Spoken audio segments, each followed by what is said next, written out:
சிதம்பரம் அருகில் சிவபுரி பகுதியில் அமைந்துள்ள தேவார பாடல் பெற்ற ஒரு பழமையான சிவத்தலமான காவிரி வடகரை தலங்களில் 4வது தலமாக விளங்கும் திருக்கழிப்பாலை பால்வண்ணநாதர் கோவிலைத்தான் நாம் பார்த்து கொண்டிருக்கின்றோம். இத்தலத்தின் மூலவர் பால்வண்ணநாதர் என்றும் இறைவி வேதநாயகி என்றும் அழைக்கப்படுகின்றனர். கபிலமுனிவர் பால் கறந்த வெண்மை நிற மணலால் லிங்கம் அமைத்து வழிபட்டதால் இறைவன் பால்வண்ணநாதர் என பெயர் பெற்றார். திருஞான சம்பந்தர் மற்றும் திருநாவுக்கரசர் ஆகியோரால் பதிகங்கள் பாடப்பெற்ற பெருமை இத்தலத்திற்கு உள்ளது. கருவறையில் மூலவர் பால்வண்ணநாதர் கிழக்கு நோக்கி காட்சியளித்து அருள்பாலிக்கிறார்.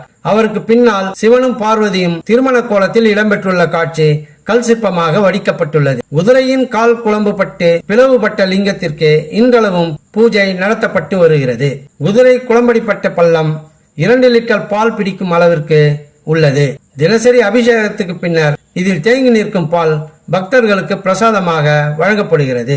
இந்த பாலை பருகினால் அனைத்து விதமான நோய்களும் நீங்கும் என்பது பக்தர்களின் நம்பிக்கையாக உள்ளது.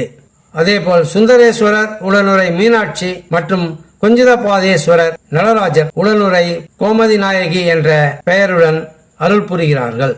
இத்தலத்தில் உள்ள பைரவர் காசியில் உள்ள கால பைரவரை போல நாய் வாகனம் இல்லாமல் காட்சியளிக்கிறார்.